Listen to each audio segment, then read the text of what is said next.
Hello and welcome to analog techie. आज की इस मैटलैब वीडियो के अंदर हम देखने वाले हैं कि फंक्शंस को कैसे यूज़ करते हैं। फंक्शंस को क्रिएट करना हमने देख लिया है पिछले वीडियो में। अगर आपने नहीं देखा है तो फंक्शन पार्ट 1 में जाके देख सकते हैं। तो हमने पार्ट 1 में ये चीज़ देखा था कि फंक्शन को कैसे क्रिएट करते हैं। उसके लिए हमें सेम फोल्डर के अंदर ही फंक्शन और मेन प्रोग्राम दोनों होना चाहिए। तो चलिए मैं यहाँ पे अब लेता हूँ कि अगर फंक्शन के अंदर हम सिंगल एलिमेंट के अलावा अगर वेक्टर लेते हैं या मैट्रिक्स लेते हैं तो भी क्या ऑपरेशन परफॉर्म करता है, एडिशन या सब्सट्रैक्शन, मल्टीप्लिकेशन या डिवीजन हो। तो उसके लिए हम क्या करेंगे कि हम जो फंक्शन के अंदर है फंक्शन की डेफिनेशन वही रखेंगे। अब हम जो वेरिएबल्स है वो अलग अलग पास करेंगे। वेरिएबल्स यानी एक वेक्टर हो सकता है या फिर मैट्रिक्स हो सकती है। तो चलिए यहाँ पे मैं फंक्शन एक बार वापस नया क्रिएट करता हूँ। तो उसके लिए न्यू स्क्रिप्ट फाइल में जाना पड़ेगा। उसके लिए हमें फंक्शन लिखना पड़ेगा। तो फंक्शन लिख दिया। अब हम इसके अंदर एक वेरिएबल लेते हैं एडिशन का, तो एडी लिख दिया और फंक्शन का नाम दे देते हैं हम ADDITION यानी कि एडिशन। और उसके अंदर हम वैल्यूज पास कर देते हैं x, y और फंक्शन डेफिनेशन हम डिफाइन कर देते हैं AD equals to x plus y और यहाँ पे एंड कर देते हैं फंक्शन को। तो ये हमारा फंक्शन क्रिएट हो गया। हम इसको सेव कर देते हैं। तो सेव करेंगे तो एडिशन डॉट एम फाइल से सेव होना चाहिए। तो यहाँ एडिशन डॉट एम, यहाँ पे ध्यान रखिए फाइल नेम और फंक्शन नेम, ये जो फंक्शन है और ये फाइल नेम है ये दोनों सेम होना चाहिए। तो ये तो हो गया हमारा फंक्शन। अब इसके अंदर अगर हम वैल्यू सिंगल पास करते हैं तो भी हमारे पास रिजल्ट आना चाहिए। अगर मैट्रिक्स या फिर वेक्टर पास करते हैं तो भी x और y का एडिशन होके आ जाना चाहिए। तो चलिए इसके अंदर हम एक सबसे पहले कमांड विंडो पे एक वेक्टर पास करते हैं और फिर उसके अंदर हम मेन फंक्शन के अंदर इस मेन प्रोग्राम के अंदर हम इस फंक्शन को कॉल करके फिर देखेंगे। तो चलिए यहाँ पे मैं a इक्वल्स टू 1:5 ले लेता हूँ, यानी a के अंदर 5 वैल्यू है, b के अंदर भी मैं 5 ले लेता हूँ। तो 1:5 a और b दो वेक्टर आ गए। अब इन दोनों वेक्टर का अगर मुझे इस फंक्शन के थ्रू एडिशन करना हो, ये फंक्शन यूज़ करूँगा एडिशन x, y। तो यहाँ पे मैं सिंपल सा एडिशन लिखूँगा और इसके अंदर a, b पास कर दूंगा, a, b। तो ये हमारे पास जो रिजल्टेंट आएगा वो रिजल्टेंट हमारे पास वेक्टर आना चाहिए।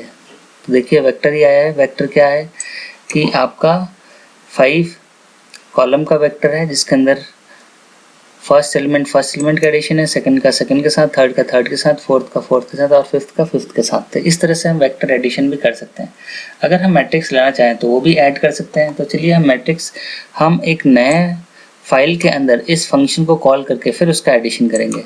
तो चलिए यहाँ पे मैं नया फाइल खोल लेता हूँ, इसको मैं सेव कर देता हूँ एग्जाम्पल फंक्शन 2 से। ये हमारा सेव हो गया। यहाँ पे देखिए एडिशन का फंक्शन हमारे पास आ चुका है और एग्जाम्पल फंक्शन 2 उसी फोल्डर के अंदर है दोनों। तो चलिए अब इसके अंदर मैं एक मैट्रिक्स डिफाइन कर देता हूँ a इक्वल्स टू, मैं मैजिक कमांड के थ्रू जनरेट कर रहा हूँ मैट्रिक्स। तो 4 कर देता हूँ, यानी कि 4x4 का मैट्रिक्स हमारे पास जनरेट होकर आ जाएगा a के अंदर।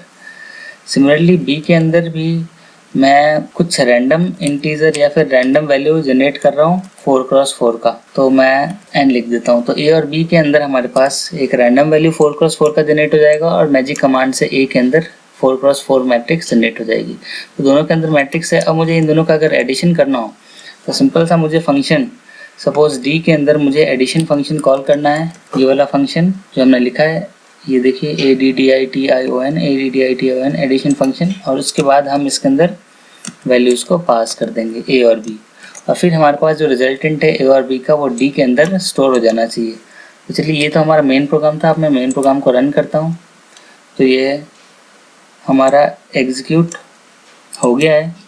यहाँ पर रिजल्ट आ गया है, यानी 4x4 ए था, 4x4 बी भी 4x4 है और हमारे पास डी जो रिजल्टेंट है वो भी 4x4 है। तो चलिए इसको एक बार क्लियर कर देता हूँ और फिर रन करके दिखाता हूँ आपको। तो देखिए हमारा रन हो चुका है। ए के अंदर जो वैल्यूज़ आई हैं वो यहाँ पे भी मैं वापस डिस्प्ले कर रहा हूँ।